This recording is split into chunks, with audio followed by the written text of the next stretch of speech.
Hello everybody! Today I'm creating a much requested video on my stats, awards, and extracurriculars that got me into the honors program in the Carolina Spring Forward program at UNC Chapel Hill, Wake Forest, Furman University, Patrick Henry College, and I was also waitlisted at Cornell. So starting off with grades, I'm just going to be looking at my computer screen for reference so I can remember everything. I have a 3.99 unweighted GPA. I had 1 B in Spanish. All the rest of my classes in high school were A's. I had 38 credits, which is a lot. The number of credits required in North Carolina to graduate is 22, and the average number of credits students graduate with is around 28, so significantly above average. I have a 4.32 weighted GPA. I couldn't take AP classes in high school, and I couldn't take dual enrollment classes until 10th grade, and not really until 11th grade did I actually start. And you can't really in North Carolina. I dual enrolled in Florida, so that's why I was able to take them a little bit earlier. And my mom was very careful about what I actually considered honors courses. My dual enrollment was weighted by an extra point, honors by extra half a point. So my weighted GPA isn't as high as some, but you have to consider the context behind it.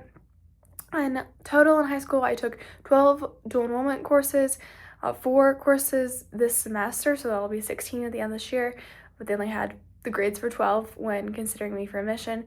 I took 2 AP exams, not the classes. I got 5s on both AP Gov and Calculus AB. I'll be taking Calculus BC this May. And for context on what kinds of courses I was taking in high school, I did take physics. I took Calculus BC. I have credits for like 3 different foreign languages, done a lot of foreign language. As far as test scores go, I took the SAT. I got a 1570, 790 on evidence-based reading and writing, and a 780 on math. When it comes to extracurriculars, I'm just going to kind of read off what I had on my Common App. I did fill out extracurriculars for all 10 things, and I'm just showing you what I submitted to universities. So my number 1 activity is mock trial, and I was involved in this in several different ways.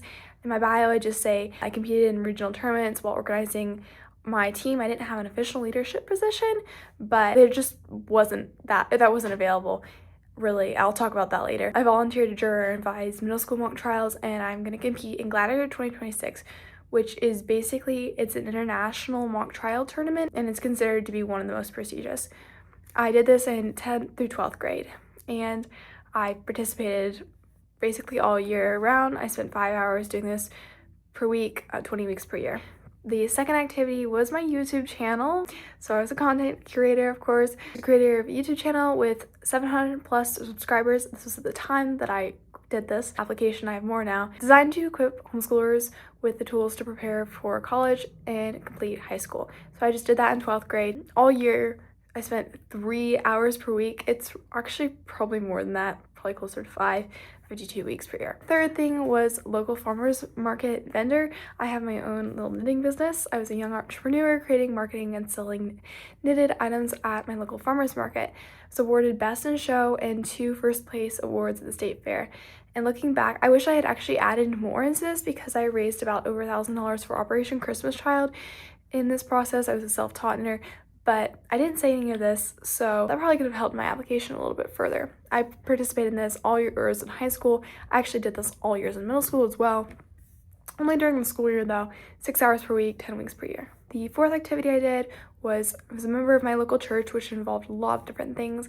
I volunteered for mission trips to Boston and New York City. I led VBS preschool crews every summer. I participated in Bible studies, church camps, etc. Grades 9 through 12. And 6 hours per week, 52 weeks per year. I was also a violinist and I played piano. I took private lessons and piano lessons for a total of 13 years between the 2 instruments. I participated in my church's worship band for 2 years, and I was a music guest at my local farmers market. And then that was all the grades of high school, again, 7 hours per week, year round. For community service, I was part of Teen Court, and I started that in 12th grade. I volunteered at my nearby local courthouse as a jury member, and I also led the jury sometimes, and I plan to take on responsibilities in the spring semester, which I did do, but I just couldn't do that in the fall. There wasn't, I couldn't take the exam at that time. It was year-round, 2 hours per week, 52 weeks per year. For community service as well, I had an internship at my local courthouse when I was in 10th grade. I volunteered a total of 40 hours there. I interned at the clerk of court office, digitalizing files and observing court proceedings. My 8th activity was softball. I only did this in 9th and 10th grade. It really just wasn't available past that. I said played rec softball whenever offered, attended practices and weekend games, volunteered to score youth baseball games as well. And so 7 hours per week, 10 weeks per year. Yearbook committee member, this is the only thing I really had leadership, like official leadership position for. Designed, co-edited, and shot photos for the homeschool community's yearbook, one of 4 team members and the only student editor. In 11th grade, I only spent 1 hour per week doing this for 30 weeks in the year though. I was a library volunteer in 9th and 10th grade. I volunteered about 110 hours doing this. I volunteered in my library children's section to shelf books, preparing crafts for kids events, and more responsibilities. So those were the 10 items I included. As you could tell, I got further along, and the further back the item was, the less recent it was. I tried to include my more important things at the top, and so people would kind of know what was most important to me. The number 1 award was the Red Envelope Award that I received from Top Mock at Furman University, which was a camp I did in the summer before 12th grade. This was what allowed me to compete at Gladiator. I'll get into the explanation for that in a moment, but it was a big deal. So that was an 11th grade award. It was a national international award. Second thing was National Merit Semifinalist. I actually became a finalist later on. I was a Rural and Small Town Recognition Award receiver, and I also received the School Recognition Award. That was 11th and 12th grade, the National Award. National Spanish Honor Society member, 11th and 12th grade, national again. I received awards from the jury and from the opposing counsel during mock trial competitions. I was 10th and 11th grade on a state or regional level. And then finally, I received 3rd place team awards in Guthrie Math competition at Bob Jones University in 9th grade. Now, to understand the context of my school, I did include a short little section in the additional writing section. I described the Red Envelope Award. I was selected for Top Mock Summer Camp, which was a summer camp that took people from all across the U.S. There were only 36 students there, and only 2 of us were given this award, which automatically admitted us into Gladiator, which again is one of the most prestigious mock trial competitions, which will allow me to compete there this summer. And so it was really one of the big things that recognized me for my mock trial competition prowess, because mock trial is a team activity.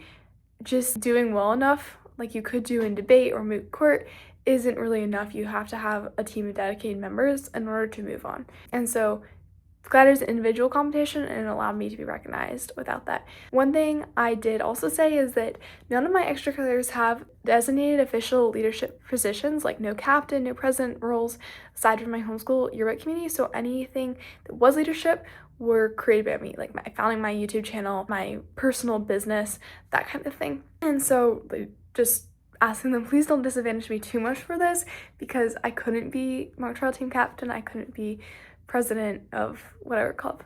The other thing I did tell them was I drove a lot in high school. I'm actually driving more now, but they did have a section asking if you drive an hour more for school each day, to let them know. I drove about 3.5 hours, split between 2 days each week for school-related activities, an additional 1 to 2 hours for my volunteering. That's probably more like 6 or 6 in the number that's 6 plus 1 hours right now.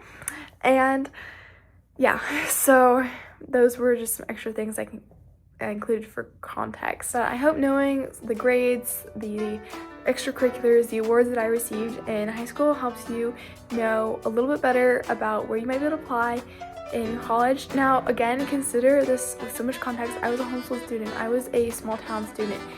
You're not going to be able to get into the same college as I did if you just have the exact same stats. You might need better. You might not even have to have as high. It just all depends so much on your context, but it is good always to see what other people are doing. Make sure you subscribe to my channel. You can find my college decision reaction video there. You can find lots of tips for SAT, and I'll be making another video shortly with my Common App essay. But this one, as it is already pretty long, so we'll save that for another time. Thank you so much for watching, and I'll see you again soon.